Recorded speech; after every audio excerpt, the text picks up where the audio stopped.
What up, though, people? It's your boy Detroit Kool-Aid, and look, we're bringing Woodward Pistons to you live, buffed up today, as you can see. We got Mr. Everything over here, Jeffrey Iafrady, and we got, let's drum it up real quick, man. Let's drum it up. The legend as well. Hey, look, y'all, look. His buffs, they're not as tinted as ours, but he's still buffed up too, man. We got Detroit News, Rod Beard. Man, gentlemen, how you guys doing? Troy has no chill.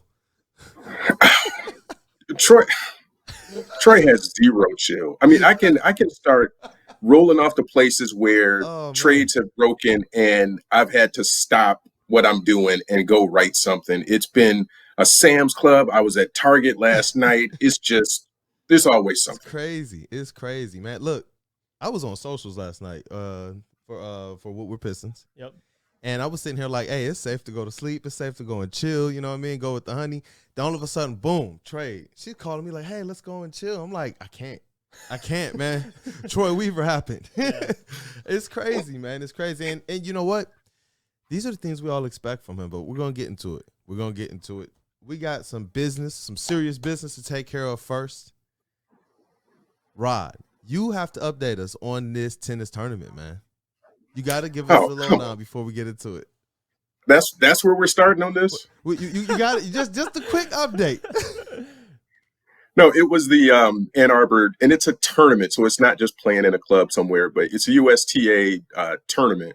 And I played it when I was in high school and said I wanted to get back to playing at that level. Lost in the first round. It was a guy I probably should have beaten, but I had played 3 or 4 days in a row. And if you hoop 3 or 4 days in a row, your legs aren't the same. You aren't moving the same. Defensively, you want to get to a spot. That's how I felt on the tennis court. It's like, I want to hit this shot. It's me. I'm just not quite where I want to be just yet, but I'm getting there. Yeah. He's getting there. He's getting there, man. He's getting there. And look, I told him, I'm trying to get out there and play some tennis with you. He was like, you got to be able to run. I'm like, yeah, I've been getting back in basketball shape. He was like, you got to be able to run. Yeah, laterally. That's different. That's different, man. That's different. Look, we just had to get that quick update in. I know we've been talking about it. I think it's good for people to know what we're doing and everything. But let's get right to the business. Let's get right to it. Look, I don't know. Where do we start? Do we start with the trade? Do we start with the draft recap? This is our first podcast since the draft. Jaden Ivey, Jalen Duren. We've had a couple trades, or is it just one big trade? Do we call it 2 separate trades or one big trade? No, it's a couple of trades. I don't think they're all going to be aggregated together. Okay, cool. And the one that happened last night is Duren and Noel's, Alex Burke. Yep. 2 second-round picks, one of which was one of Detroit's former picks. It was almost as if Troy just stared him down and said, I want that one too. Give me that one. And then $6 million in cash. Yep. For the Kemba stuff. For what? Because I didn't see what the return was. Yeah, what do you know, Rod? What did the Pistons even give up? Like, was it just strictly Skittles, getting rid of players? Bag of Skittles. Wait, Skittles? Some Twizzlers. Wait. Nothing given up, and they got the $6 million in cash. Some Skittles. I think Troy was like, I got you on some Skittles. Here you go. You can have the sweet and sour ones. You can do whatever you want, but you only getting Skittles out of this deal. Right.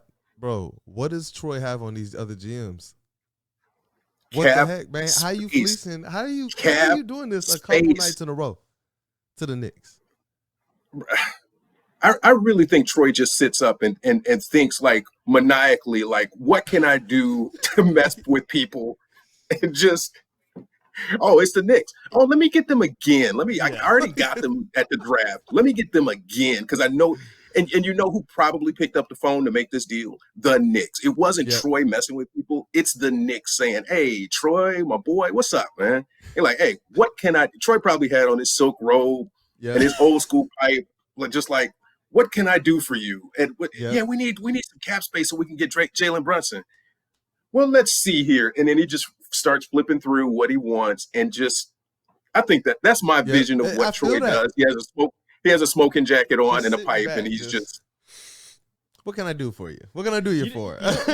You know what I compared it to? It's like for iPhone users, if you get a call from a random number, it says scam likely. Yeah. I feel like that's what happens when Troy dials your phone. It just says scam likely, and Leon Rose is like, all right, I'll answer it. See what this means. It's it anyway though.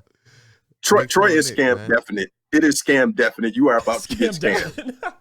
Look, y'all, look. We needed several teams to do what they do. We needed the Kings to King. Yep. We needed the Knicks to Nick. And they did this. What the heck, y'all? I can't believe we sat here for weeks talking about Ivy and Duren, Ivy and Mathurin, or Keegan and Duren. And it really wound up that way. And it's not like it just wound up that way because we had the picks. This is not like the Cade Cunningham years. We needed the Kings to Kings. We needed that. We needed them to say, you know what, Keegan Murray, because all the way, Rod, we talked about it, man, all the way up until the draft show, I wasn't hearing too much like Keegan Murray to the Kings. We all said it would make sense, so why is there all this attention for Jaden Ivey? Seems like they're trying to get Troy to bite and trade them something. Yeah. And then we needed the Knicks. We were like, hey, we want that other pick. We were talking about Mathurin or potentially a Duren, somewhere between 7 and 10. We got that at 13. For what? If the trade last night was Skittles, what would you call the other trade to get done? Lace chip. That's got to be Bartlett. It can't even be better made, bro. Got to be some better made chips. Rob, man, what's your take, man? This is crazy. This is crazy. So I think we talked about all of the pairings, and I think I may have even done a poll at some point, which pair of guys would you want? And Duren was just kind of, I don't know if they want to dip down that low, and there was that assumption they might get that Portland pick at 7. Didn't get the Portland pick, but the people I talked to in the know kind of said as soon as they made that 5 pick and got Jaden Ivey, they were trying to figure out a way to get Jalen Duren. That was their target. It wasn't Mathurin. It wasn't anybody else. They were immediately trying to get Jalen Duren. They knew what they wanted. That's all. Yeah, these were 2 targets. I mean, obviously, they didn't think. The intriguing piece to me is they didn't think that Jaden Ivey would be there. They thought they were going to go in some other different direction, probably Keegan Murray. So they didn't think the Kings were going Kings, and the Kings anyway. So it's these were the 2 guys that they immediately kind of said, we want Duren and Ivey, and they ended up with Duren and Ivey. And people, again, I will caution people, don't look at Troy Weaver and say, this Jeremy Grant trade is nothing. We didn't get anything out of this. That 2025 pick, and of course they flipped that to the Knicks and just and make it all work. And I read too via James Edwards that like this was the best case scenario. So to Rod's point too, was DeAndre Ayton, wasn't he the backup all along at this point? If you can't land Jalen Duren, you knew you can go get DeAndre Ayton, but now that you get 2 of Troy's top players on his big board, DeAndre Ayton, you don't hear the conversation no more. Yeah, and Nerlens Noel. You get veterans. So I love it. I mean, when we did the draft show, when we were sitting there, and I know this is my biggest pet peeve, Rod, too, is when the picks are being reported before I'm watching the draft, and I got people saying, Keegan, Paulo. They're just naming off the picks. I'm like, dang. While we're actively saying, don't tell us anything. Yeah. I'm like, let me be surprised. And then when the Kings took Keegan Murray, we were so ecstatic because we knew what that meant. You were walking away with the best case scenario in Jaden Ivey. And we've been comfortable all along talking about Ben Mathurin and Keegan Murray, but that was mostly because we figured Jaden would go 4. So it was a great draft. I always look at value and where you get them. Like you got Jaden Ivey 5. Is he the 5th best player? No. And you got Jalen Duren at 13, like a guy who was mocked top 10 for quite some time. It's crazy. I mean, you got the best guard in the draft and the second best center. And who knows? He could be the best center. So it was a good draft, man. A+ to Troy Weaver. Yeah. What excites me here is the track record that Troy Weaver and his staff and Coach Casey and his development staff have shown here is that when they're picking up players for a reason and they have a plan in place already, if they're saying these are the guys that we wanted, that means that they already know exactly how they want to use these guys. It's not like they're saying, ooh, I want that.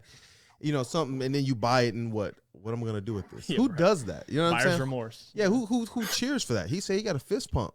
He said he fist pumped on that Jalen Duren one. He said that's the moment when he was like, man, when that trade was completed, I let it out because these were the top 2 guys on our board. This is who we wanted. Right. With the reports that came out about Jalen Duren, it almost seemed like they were more infatuated with him or just as infatuated as they were with Jaden Ivey. So I'm excited to see how they believe they can utilize him. I know that Duren has that shooting touch. If they can, in the mid-range, if they can definitely get him out there. 10, 15-footer, man, it's money. Yeah, which means he has the skills. He has at least the shooting form potentially to take that out to that, behind the arc a little bit more consistently. So I'm excited. Somebody who can play that, ferocious and shoot. not somebody who, has a touch on the arc, right, but doesn't play, ferocious, tenacious, that Ben Wallace style. I'm going after it. Like, that's something I wish Marvin Bagley had a little bit more of on defense. You know what I mean? And I want to ask Rod too about look at where the Pistons were a year ago in terms of athleticism, and look where they are now post draft, Rod. Like, it's unbelievable. It's crazy because we were saying that maybe between Hamidou and Frank Jackson, those might have been the two most kind of athletic and bouncy guys that they had. I remember having this conversation with James and Omari. Those might have been the two bounciest guys they have. And now you just look and it's like, wait, they got like a couple more athletic guys now. A couple more now. And Hami might be the most athletic, but you can see where Jaden Ivey is there and Jalen Duren, and people lamented so much about what Isaiah Stewart didn't have from an athletic standpoint. So you get Jalen Duren who brings a lot of that to you. And now you add Nerlens Noel. It's just, there's a lot that's there to like about them, seeing what their pockmarks are, going out and addressing them. The 3-point shooting with Alec Burks, all of these things, they know what the weaknesses are, and Troy Weaver is going out and getting all of the ingredients to make it better for next year. He's grocery shopping. Well, that sounds beautiful. He's grocery shopping. That sounds awesome, man. No, I could listen to that all day long, and I love the way that it's coming together because I saw some people trying to, diss the trade. Obviously, not everybody's going to be happy with it. Everyone's like, oh, why are we getting these guys that are overpriced? You saw what they did, blah, blah, blah, blah, blah. I'm like, did you guys remember Nerlens Noel is who we wanted the Pistons to sign a few years back, before he got this deal and everything. And the situation matters. Jeff, something that you've kind of ingrained in my mind that goes into how I look at basketball even more is what is someone asked to do. A lot of times we think so much more linearly. They're a basketball player, do what you're supposed to. When in reality, sometimes it's the position you're put in as well as the chemistry and the culture. We're right now sitting here bumping our gums and excited about the culture the Pistons are building, and they're not even winning yet.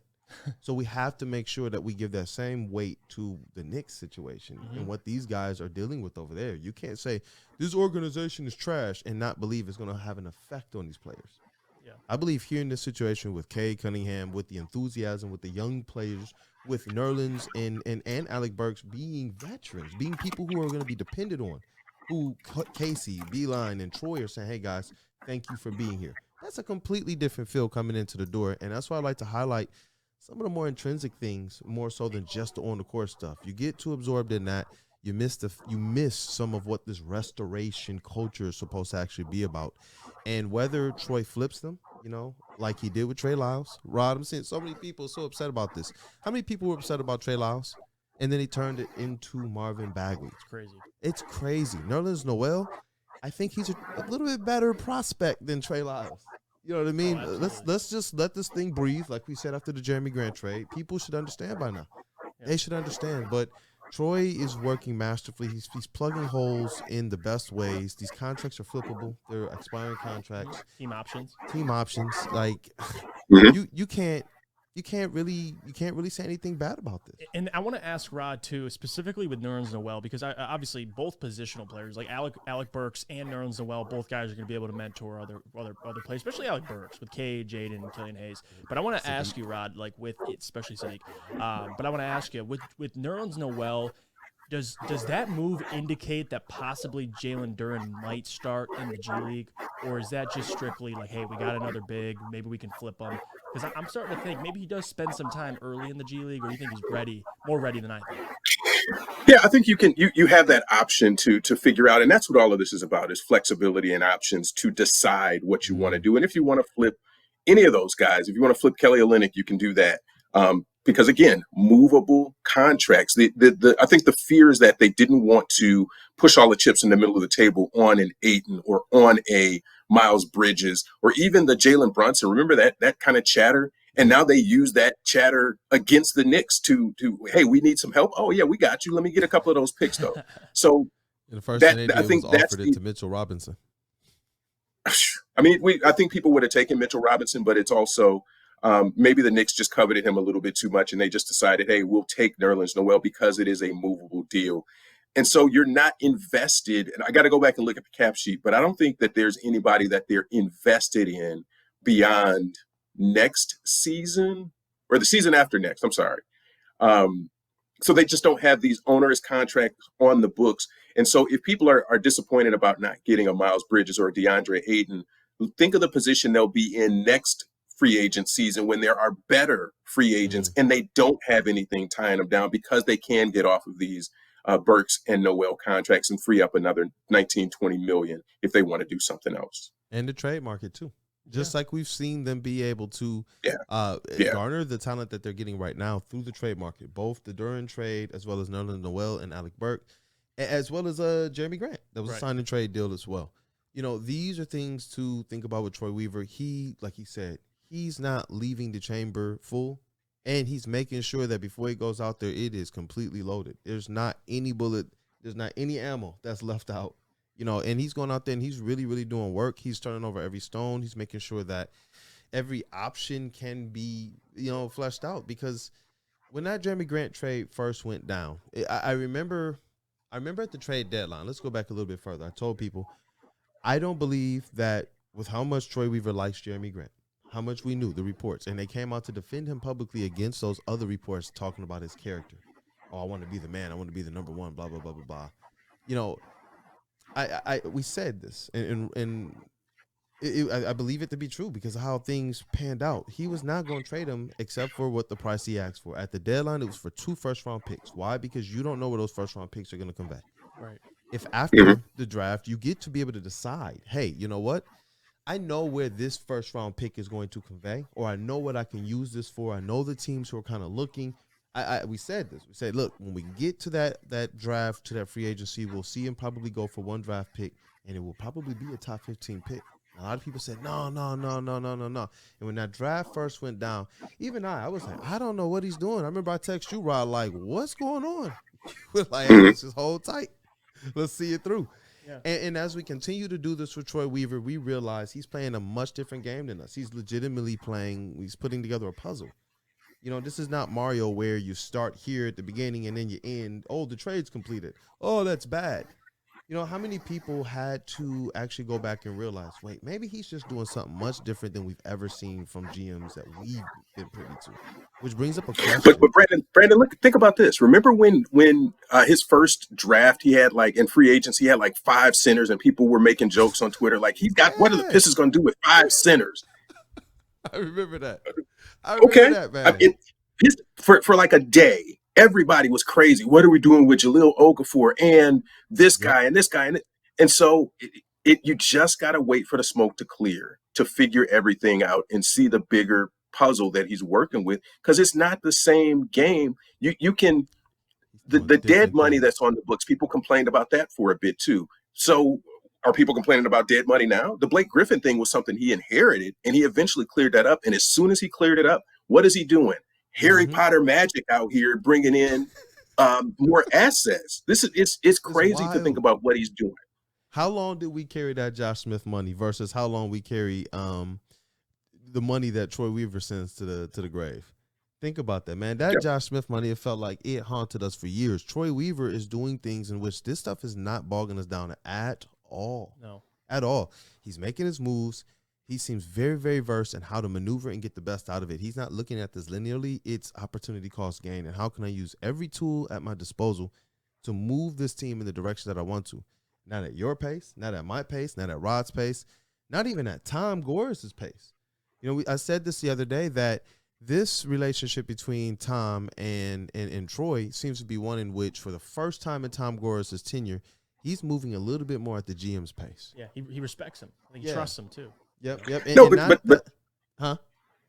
But that was the thing too with Stefanski, with Stan Van Gundy. It was always kind of you didn't know which way things were going to go with the front office, and now Tom Gores can just kind of sit back and hey, whatever, bro. Just call me when you need me to cut a check. Yeah. And when you do a trade like this and you get $6 million cash, you don't think Tom is like, oh cool, we get money back? We get a rebate? Cool. That's awesome. Cool. And some picks? Cool. That's awesome. That's awesome. Because I know they sell those picks for cash too. Didn't Tom Gores get some cash last year for selling those? It's Troy, money. Making everybody happy, man. Look, that's why I got this shirt here, the Transformer Troy shirt. Gores is up here like, man, I got a #1 pick for the first time. We got a number 5 pick for the first time, and it wound up being Jaden Ivey. Yeah. We got Saddiq Bey. We got Beef Stew. I got Cash. Like this, two for two. we got a future, this restoration, like all of this. Like, I wonder if Tom ever believed, I can be actually comfortable with us not actually winning. Yeah. Because the mandate coming in and for a lot of the different regimes before Troy was, hey, I'm trying to win right now. And you could tell he worked towards that end. He probably cut and approved some contracts and forced some deals that didn't need to necessarily be happening if you wanted to really restore. But now, the vibes, man, it just feels right. Yeah. It just feels right. No, he operates like a competent GM, and I think that's the biggest thing about Troy Weaver. And I love his patience too. Like I've never been a big Miles Bridges guy, and I get Pistons Twitter. We're clamoring over Miles Bridges, but hearing Rod say exactly my feelings as well. Like keeping your options open and not jumping the gun. Like understanding you still have to figure out what you have here. Like what does Jaden look like in his rookie year? Like he understands. Well, we're gonna wait. We're gonna kick the can down the road, and by him doing that. Sorry, guys. He doesn't mean he doesn't want to sign anybody. I hear that too. Well, who are you going to sign? You don't want to sign any free agents. You want to stay flexible because you mentioned the trade market. Rod mentioned next year's free agency. Like I respect him for being patient because you really haven't seen that. And I get people don't want to be in a rebuild, but it's looking good. He's doing a hell of a job. But Jeff, I like that point, Jeff, because the other piece of that is if you go get DeAndre Ayton, what is your mandate now? You're paying a guy max-ish money. You got to win now. They have to be in. If they get DeAndre Ayton or Miles Bridges, the expectation is playoffs next year. Maybe the front office realizes they're not quite there. They maybe need one more year before they're playoff ready. And are Ayton or Bridges transformative, lead you to the playoffs and lead you to a couple of wins or maybe a first round series win? They're not that. And Cade isn't that just yet. Give it one more good year and maybe you make the play in and that's fine, but you're not on the clock in terms of your contracts and financial commitments to do that just yet. So I think the patience is one of the big keys in this is because it's not saying let's throw all the chips in the middle of the table and say we have to win this year. And you do that if you bring on a max guy. And you potentially risk setting yourself back. Like if you sign a Miles Bridges to $30 million and it doesn't work out, now who's taking that contract? I'll give you an answer. Nobody. Yep. Now that becomes one of those Josh Smith type situations. You're in a predicament. And that's nothing against Miles Bridges, the player. It's just like Rod said, the patience, man. I can respect that. Yep. And here's the other piece. All of these, remember, I want to say it was like 2 years ago or 3 years ago, we were talking about the Pistons not having a second round pick until 2026 or 27 or whatever it was. They're accumulating all of these assets, these future assets, even if it's just, and I looked at this trade and thought, well, maybe the Pistons could have gotten more. I thought, well, 2 seconds, I think you could have swindled the Knicks out of a first. But getting their own second round pick back is going to be something in the mid-30s maybe. Yeah. So you're getting some of it back. But now you've got this treasure chest of second round picks that you can deal with and throw them in swaps like these and as sweeteners in other deals. It's playing the long game and accumulating more assets while also giving yourself a reasonable timeline where you can make it back to the playoffs and you're generating excitement. It's not like, they probably could, if they wanted to make a couple deals, still try to go out and get one of these high-ish end free agents this year. But I think the plan is to look at, we'll play with what we got, have another year of development, and next year we'll be a player in free agency. Yeah, it's like why push? These aren't the same rookies of old. When we're getting players kind of in that 7 to 12 range who weren't the high-profile players in college basketball. This is much different than that. This is Jaden Ivey. Let this guy go out there and see what he can give you. And I love what you said on the last pod, Rod, when you said, on our Jaden Ivey breakdown. This was a couple months ago, or maybe about a couple months ago. And KC said the same thing at the introductory press conference. They're not going to be holding him back at all. There's no reins on Jaden Ivey. They're going to actually be looking to do what we said, maximize his potential to his strengths, play him to his strengths. They're not looking to just let him go out there and develop the bad habits. We know that KC is not going to let that happen. But to know that these guys are going to go out there and get their best shot and not just load the team up with middling veterans and then the fans are crying, oh, but play this player, play that player. Sometimes that player doesn't deserve to be out there. And we see that, a lot more now as Killian and even Isaiah Stewart to a degree, as these things play themselves out. We see why early on they might have had certain restrictions or certain ways that they were managed in the lineup versus Cade Cunningham versus Saddiq Bey, who showed and are showing and proving now that they actually deserved a little bit more of the free reign. I believe coming into the door with something you said very key, Jaden Ivey's co-stars, his teammates being his same age, and Cade Cunningham proving he's the reason why Jaden Ivey gets a little bit of this leeway.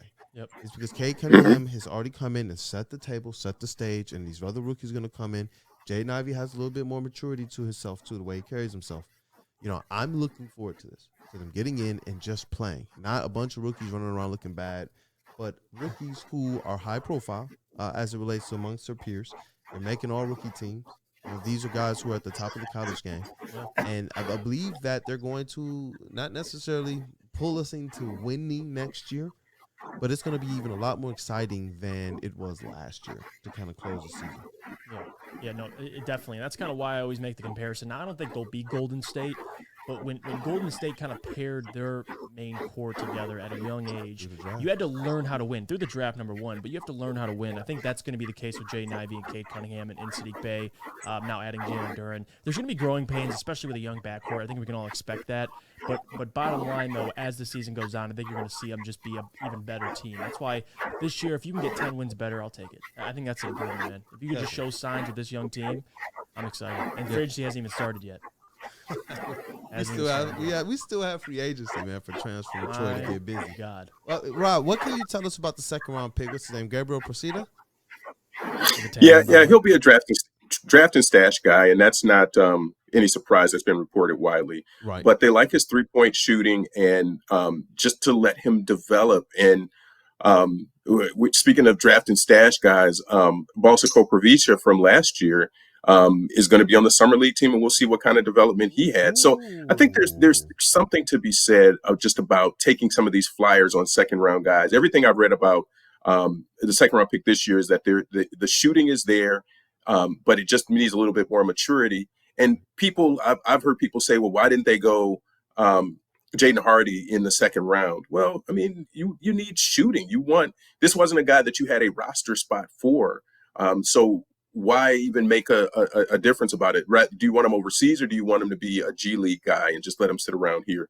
So I think they're really looking internationally now. It shows that they've still got a foothold there. And that was a guy that it feels like that pick was made immediately, that was a guy that they knew they wanted and went and got him.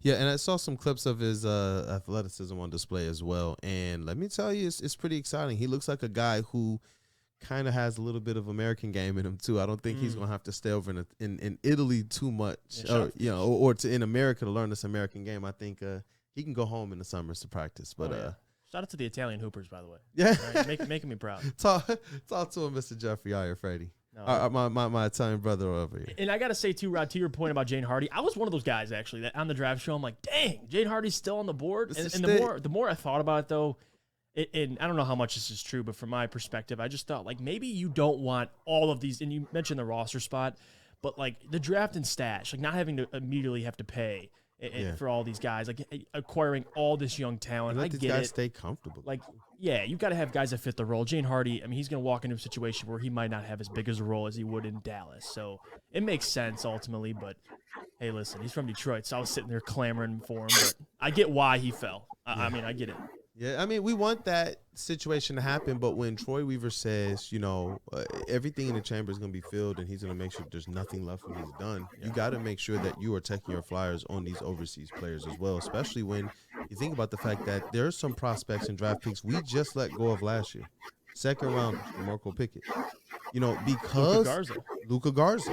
That's the situation because of the fact that there's just not room. He brought in some more two-way players. Yeah. Braxton Key, Carson Edwards, among others, who some of these guys are making some pretty good impressions. And it's not like they're even on the main roster making those impacts. So when you have an opportunity to take a flyer on a guy that you think might trajectory arc a little bit better than maybe a Jalen Hand, and you can keep him in his hometown, keep him comfortable, let him develop with the people he knows rather than shifting him from college into the G League, college into a whole other city or another town or whatever.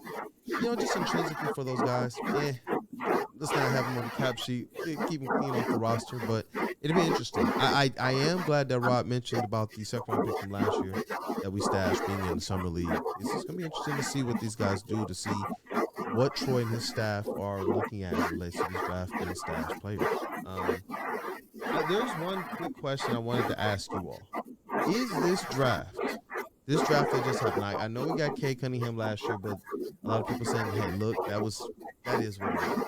Which I hate that, by the way. That's what people say. They say it took no skill or whatever. I've heard that Troy actually took the time to really parse Jalen Green, Cade Cunningham, and Evan Mobley and Scotty Barnes, because it wasn't that easy. No, and I agree. Yeah, but I'm hearing people state, hey, big shout out to Big Spencer from Woodward Heavyweights. I saw him state this as well, that this was the Pistons' best draft in 20 years. Do you guys agree with that? I'm gonna get Rod because he'll have before I get my 2 cents. It's definitely up there. That's what I thought off first rip, but I didn't want to. Is it even better than Saddiq, Stu, and Killian? When the smoke all clears, will it even be better than that? That's what I brought up. Is the question I have. That's the question there. Because Saddiq's going to be really, really good. And if Stu turns out to be really good and Killian starts to turn things around, I think just getting 3 first-round picks out of that was the big key. And having one, it wasn't like you walked into that day with 3. You walked in with 1 and came out with 2 more, and you got 2 all-rookie team guys and 1 guy who could end up being an all-star at some point. Deep in the lottery too. Maybe I don't want to be too superlative on everything, but I think that draft really sticks with me as being one that's right there at the top. Troy's first 3 drafts are crazy, man. No, yeah, I don't. Yeah, name a GM that's had a better 3 drafts right off the rip in Detroit. I'll ask that. But also to your point, Rod, about the Killian, Saddiq, and Isaiah Stewart draft, I think the most impressive thing about that draft, and you just hit on it, they walked in with 1 pick, and his ability to make deals and get 2 more picks, like Bruce Brown, Luke Kennard, flipping guys for first-round picks. That's 1 pick and no cap space, and came out with a $20 million a year player and 3 first-rounders. That's why it's up there for me. And the whole Cade thing, that hindsight is always 20/20. That frustrates me so much that people look at that Cade draft and say, "Well, it's Cade. You should have took him."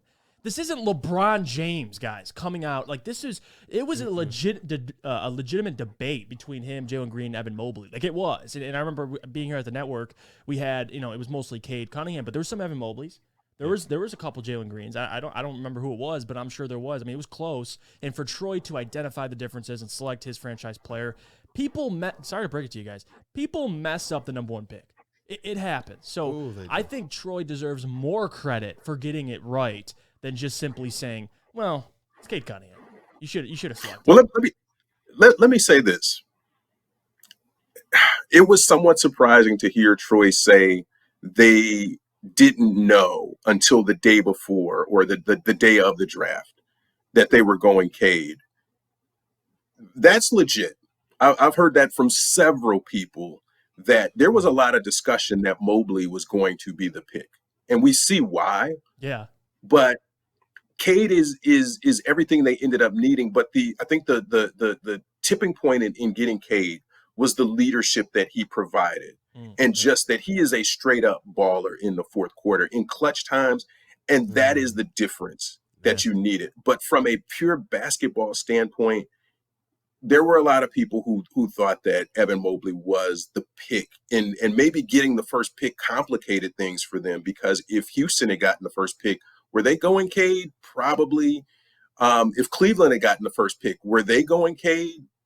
Maybe, maybe not. I mean, so history could turn out to be a lot different if the Pistons maybe had gotten a different pick than the 1, but they made the right pick at the end of the day. Yeah, they definitely did. Where would you rank them? What do you think, Goo? I don't know, man. I don't know. I was gonna say real quick, I can't even imagine what this team would look like if it was like Evan Mobley and Killian Hayes. Sure. I'm gonna be honest, he'd be looking for a point guard. That's what I'm saying. Like Cade Cunningham, he just solves. He makes everything moving forward so much better, man. That connector, yo. It's so good. It's so good. But I don't know. That Cade Cunningham draft, I don't think it can be dismissed. Yeah. And I'm going to read something here before, we get into it, because Troy Weaver over the last 20 years probably has the top 3 drafts in Pistons history. Like, is there what other picks were better in the last 20 years? And while you think about that, these are the last several first-round picks dating back to Anthony Davis and Kyrie Irving, which was in John Wall, Blake Griffin, Derrick Rose, Greg Oden. There was a decent string of first-round picks. That was from 2007 to 2012. Starting in 2013, I'm going to read all the way up until this year, because it's not just, you just get the first round, you just get the first pick right.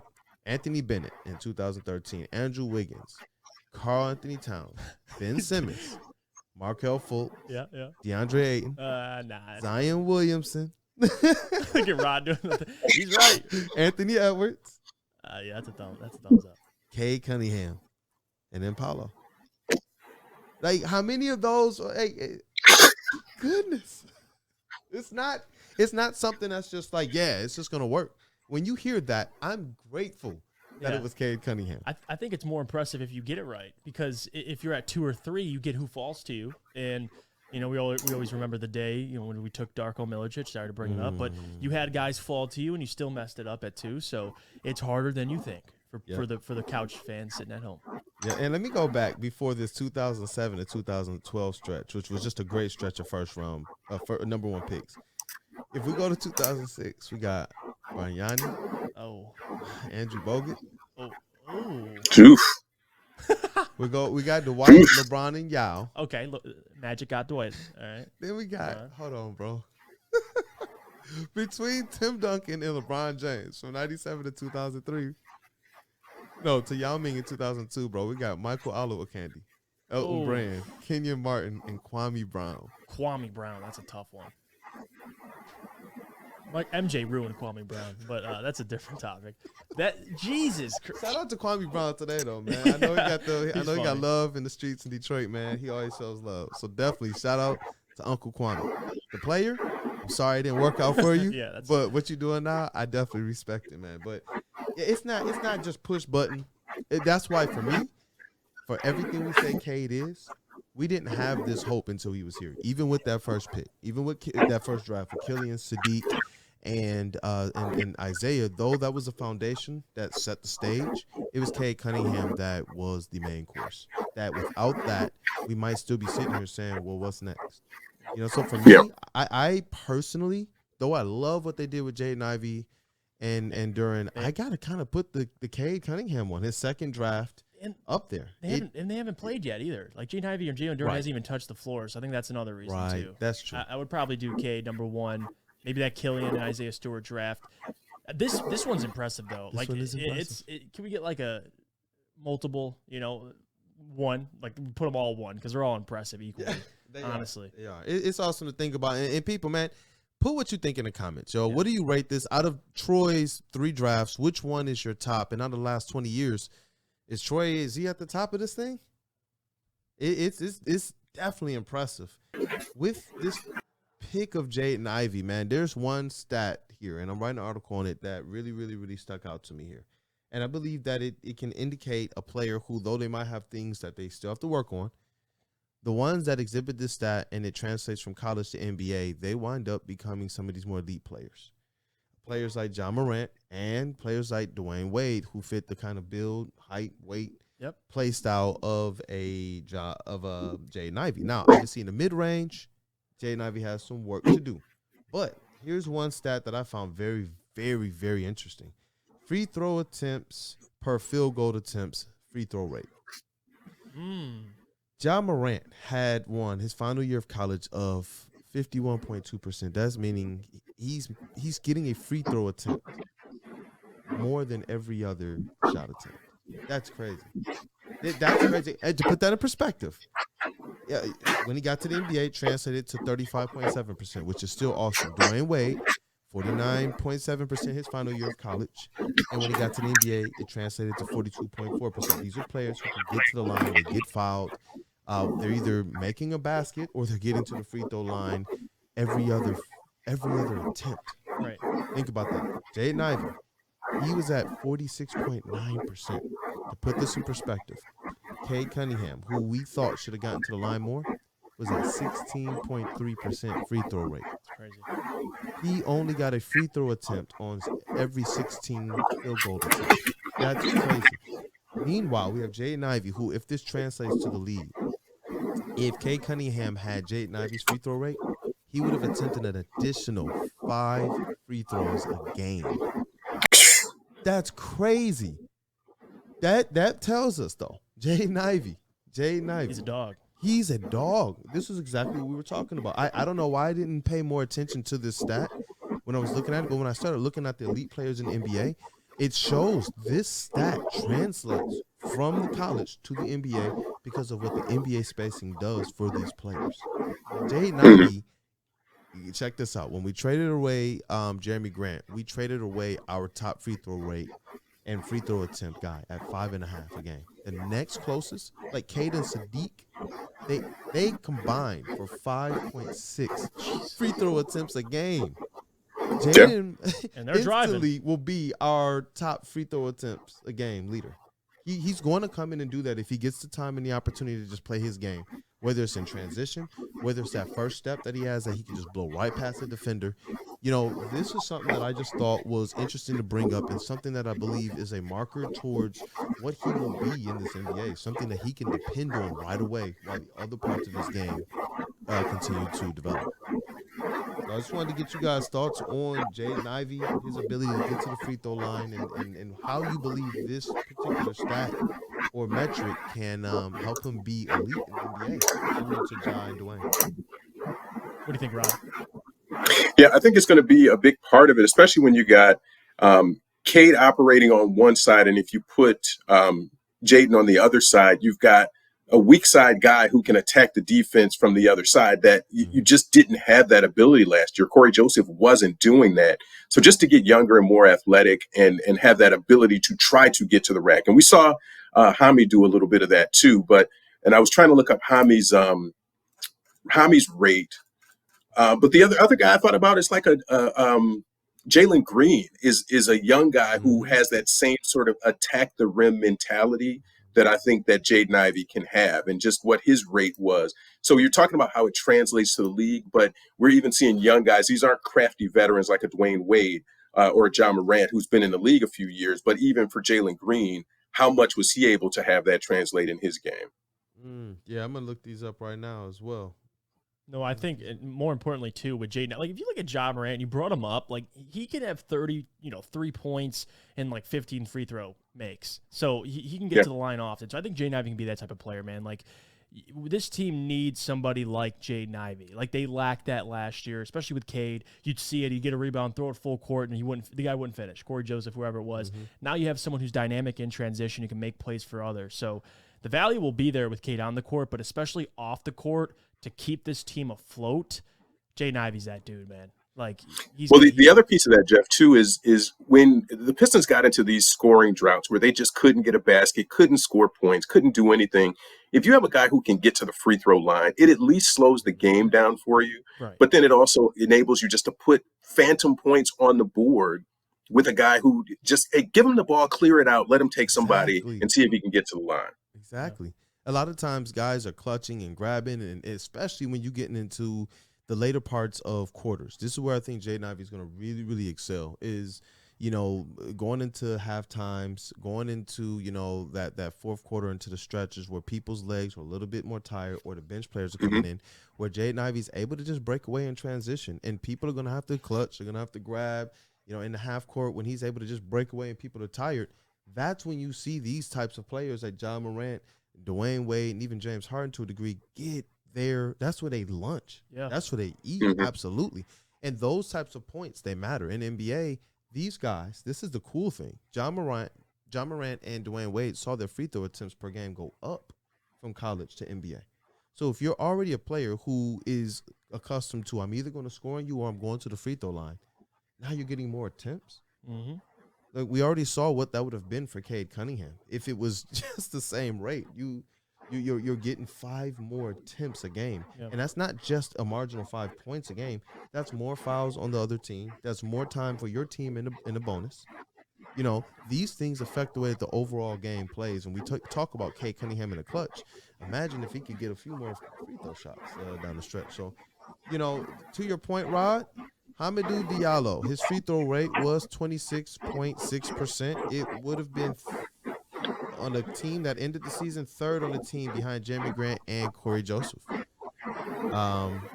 It kind of speaks to that point, the way that he played. Now, his 3-point percentage, he needs some work, but the free throw rate is definitely up there on the team.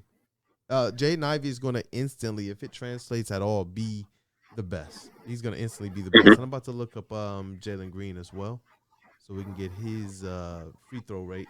I should have looked up his. That's a good thing, and it's amazing that we're able to get a player that can potentially have a similar impact.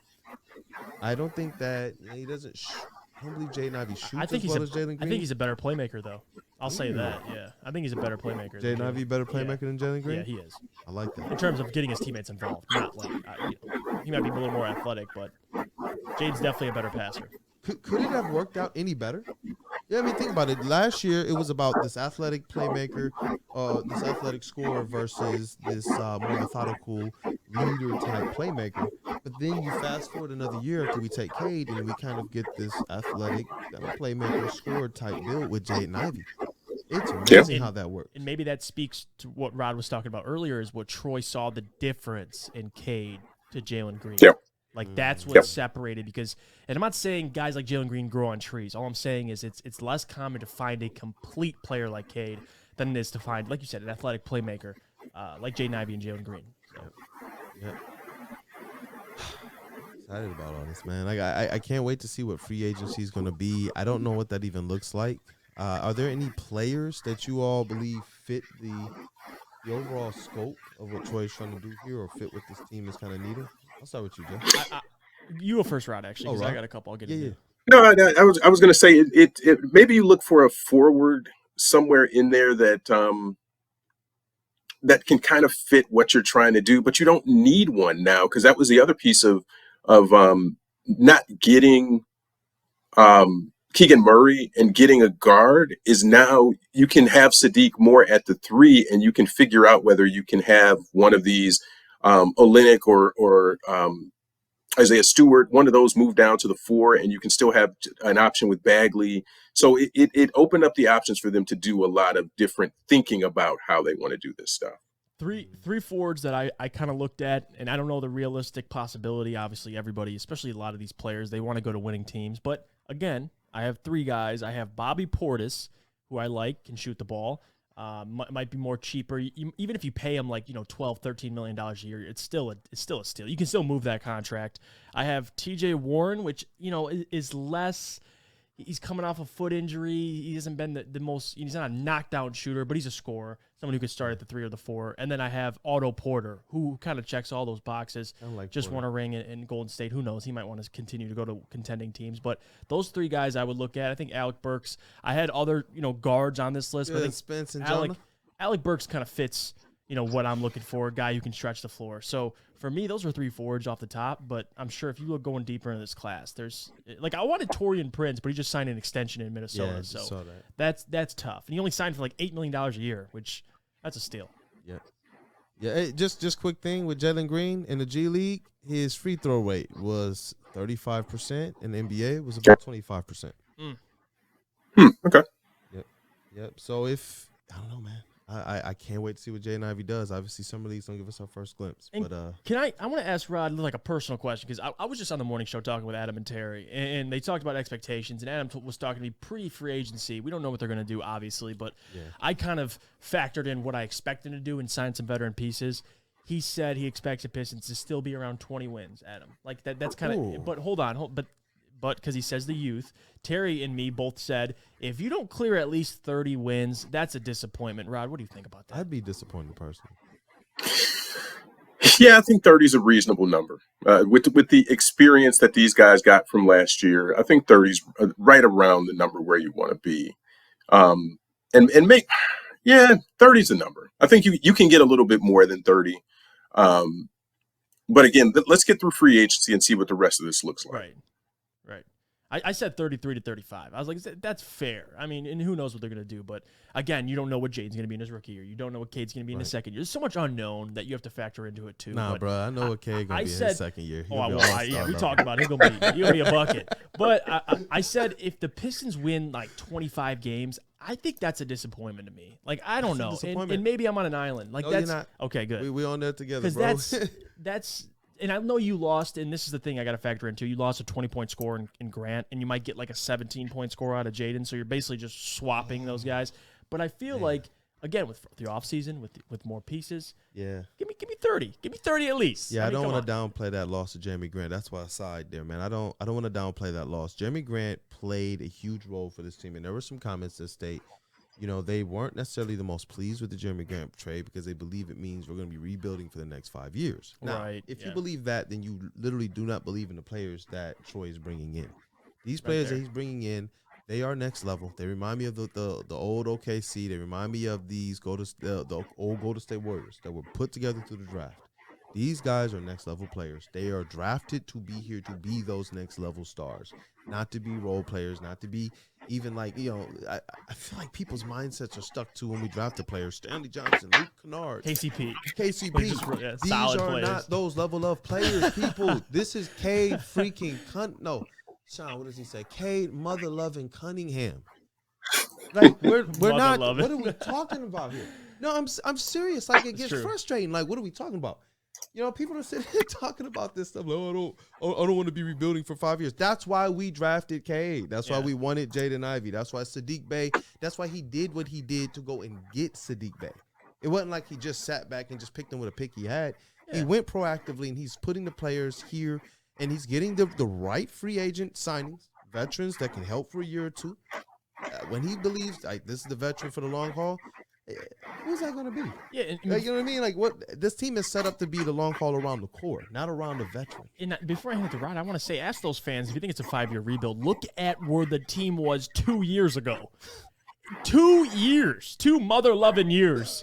You can look back and see how it's a complete 180 with athleticism, talent. You got rid of the old aging veterans. So to those fans, man, they're just they don't understand, and I don't think they ever will. So give it to them. So the other thing to consider here is you don't want to get too good too quick, because that first round pick that you owed OKC previously, guess where that pick is right now? New York Knicks. That was one of the 3 that OKC sent to the Knicks. What is that top 20? What is it? What protected is that? Like top 18. Top 18. Okay, so yeah. So it's top 18 protected the next 2 years, and 13 in 25, 11 in 26, and 9 in 27. So that's about the time that they think they're going to be good enough. But 24 is about that time, that top 18 protection. And I know this is off topic, but like I'm genuinely curious, why are they all protected? Like what happened to get all these picks like that to be not just our own, but now protected, and they go to OKC? This was the Houston deal. I think this is the Christian Wood? What was the Houston deal? It might be the Christian Wood. Because I remember seeing that, and I was like, how are you have like 4 years left of like protected picks. There was something weird with that first round pick for the Christian Wood, Jeremy Grant deal. Yeah. Yeah, there was something there. Listen, on the next pod, we'll definitely have those details. Dive into it. So we'll know a little bit more, especially as free agency is getting going and as we look at the road ahead for Troy Weaver. But we're definitely going to have this so we can dive into it. That is an interesting thing, just to figure out how all this stuff conveys and plays out. And it's important. The last thing I wanted to ask you all before we close is, I'm going to call this our Cade Zone. Does Cade, Saddiq Bey, and Jaden Ivey, Cade Cunningham, Saddiq Bey, and Jaden Ivey, do they have the potential to be a formidable big 3 in the NBA? Like, is this the start of the old OKC team that was built through the draft, and the Golden State Warriors, who everyone cried about, but realistically they were built through the draft? Not even with all high-level players, or high-picked players. But do they have this potential? Obviously, they have the potential. Do you believe that they can reach it? Before Rod goes, I just want to say quickly, like, if we're comparing OKC, they drafted 3 MVPs, so we gotta pump the brakes a little bit there. But I will say, they can be a formidable big 3. Now, in Golden State, you're comparing him to greats, but I think Jaden Ivey and Cade are going to be dynamic. There's no question. I think Saddiq's going to be a solid, star, really. He can be close to a 20-point scorer, if not a 20-point scorer. So I think so. I'd have to see results first and see more of a resume being built, but just off rip and off potential, yeah, I would say so. What you think, Rod?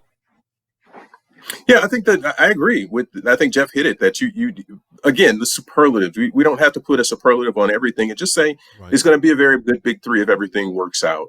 But yeah, that three was who was at the head of that? Troy Weaver for the most part.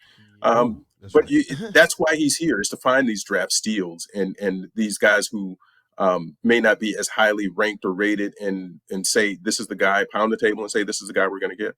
Yep.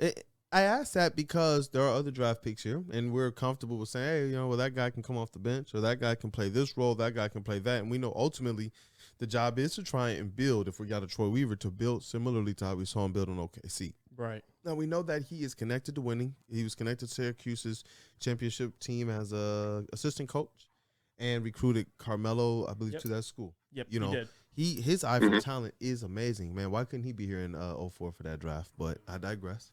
I talked to Rob Murphy quickly when he back on the morning show, and he's got a lot of stories about that stuff, man. Like, because they've known each other for a while, like Weaver being that dude and being able to communicate. That's why I'm so excited for free agency, because he has relationships with a lot of players. That's what we've been stating. That's what we've been saying. We're saying, look, man, this is a little bit different than what you've been privy to. Other GMs are relying on intel.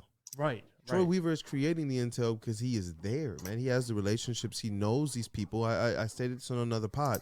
He knows the type of players who, when they're young, the ones that, that guy is looked up to by all the other peers. And that stuff matters when you get to older and you get to the NBA and all those stuff. It matters because those guys that carry themselves a certain way. We saw the video of Cade Cunningham dunking, like throwing it between the legs, young, right? Dunking, then walking over to the sideline and popping Jalen Green in the mouth, bro. And what did Jalen Green do? Nothing, bro. I forget who was standing next to him, but somebody looked at Jalen Green like, you just gonna let him do that? And Jalen just looked and did this. He mouthed something. It don't even matter what he said. He said something, but it don't matter. Kay looked at him like, you ain't gonna do nothing. Do something. And just walked away. After a between the legs dunk, that stuff matters. And if Troy Weaver had that footage, he was like, Cade is the pick. You know what I'm saying? Yeah, this dude's that dude. Yeah, that's the differentiator. What'd you say, Rod? That's the differentiator. If you show somebody a clip like that, it's like, I can't pick this dude number one. Not over that dude. When I saw the clip, I was like, oh my gosh. Yeah, no. When they step on the court, it matters. That's why now every time Jalen is out on the court, we see him barking and barking and barking, and Cade is just like, bro, this has been settled. Yeah, exactly. Yeah. I crossed you up in Summer League, man. And that matters. That matters. So he's there. He's not just going, I heard this guy has these skills. He's going, this guy has these skills, but I've also seen him when he was on the sideline just shooting around. I saw that he can also shoot too. Little things. I saw he got a little bit of handle. Being in the gym matters. Yeah. Being with these people matters. Knowing their support group and their family matters. Some of these people get to the league and they don't have the right support around them. And for all their skill, it doesn't matter. This is who your GM is. This is who Troy Weaver is. And that's why I asked that question of, can these guys be a big three? Because that's where they're drafted. With what Saddiq is proving to be, I believe that the expectation has to be there. Yeah. We're not necessarily saying all the people that they pick, let's just throw the expectation on them. Cade has proven something. Saddiq Bey has proven something. Sped it up a little bit, this rebuild. Yep, and if we're all excited and we all talked about Jaden Ivey and what we thought he could be beforehand, then after we pick him, I believe that it's something to really, really, really ponder and question. I want you guys to let us know what you think in the comments. Will this turn into a big three in Detroit that is competitive, that is leading this team to long playoff runs, or is this just another rung in the rebuild and we're going to be sitting here like Philly down the road saying, well, maybe we can make a good push to the middle of the road again? You know what I mean? I ain't even trying to We're trusting a different process. At Philly, but I'm just saying. We're trusting a different process. All right? Totally different process, man. It's a different one. But, yeah, I think we covered a lot here. Yeah, no, it was a great episode, man. I'm glad we had Rod. I had to ask Rod a couple things to clear it up because I was a little stressed out coming in here, but I feel good, man. We're all good. We're all good. Yeah, and look, a lot of the things that Rod has said has just played out. Yeah. And that's the awesome thing about being able to get in here and just rap and being able to talk is, when we're listening to Troy Weaver, when we're listening to Coach Casey, when we're seeing kind of as this thing is playing out what's going on, it's cool to hear Rod say and keep us clued in and keep us kind of satiated, or else we would be all over the place. That's why I hit Rod after that Jamie Grant trade, like, bro, what? And it was like, just wait. Just wait. That matters because Troy is a different cat, man. I'm sure the OKC fans in the beginning, they were probably like, what is this guy doing? What is this front office doing? And so I'm excited. I'm good time to be a Pistons fan, man. Yeah, definitely a great time to be a Pistons fan. Hey, listen, everybody. And next week is going to be better because it'll be free agency and we'll have something different to talk about.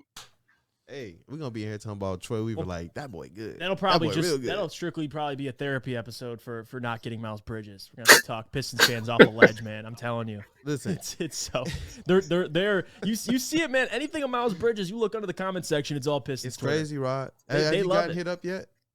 With all the Miles Bridges love and support? I mean, it's whatever. I let it all clear out. Talk to me next week. And then tell me how. Talk to me next week. We'll get to it. Talk to me next week, and then tell me how bad the Jeremy trade was. Tell me how bad the draft was. Tell me how bad this Knicks trade was. Talk to me next week, and then we'll have a better picture of what everything looks like. Yeah, because why do this now? We're talking about the people that we're hearing in reports, and again, Troy proved who's in the reports is not who I'm doing business with, bro. Like that's what we saw. Nobody saw this Jeremy Grant deal. And then it was like, whoa, okay. Then nobody saw the Knicks deal. Right. Nobody. Like, you got Stephen A. on the stage legitimately like, yeah. Heartbroken. Like, wait, what?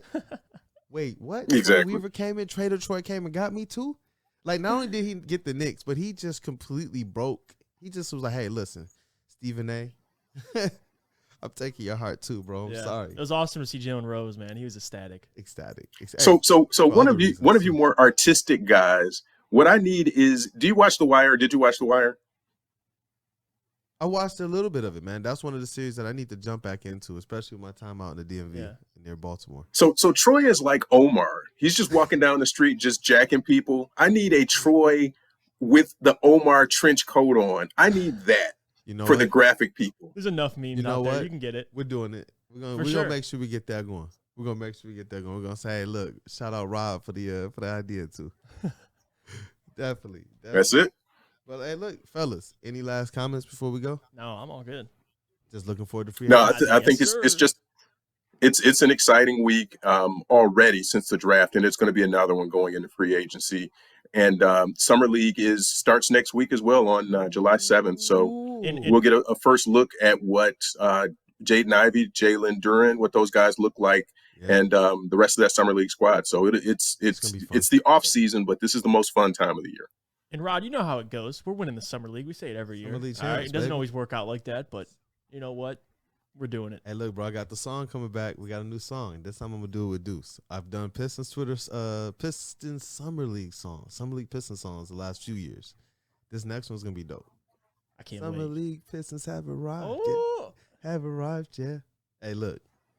That was a little teaser. Till next time, man. Hey, we got to drum it out for the legend, too.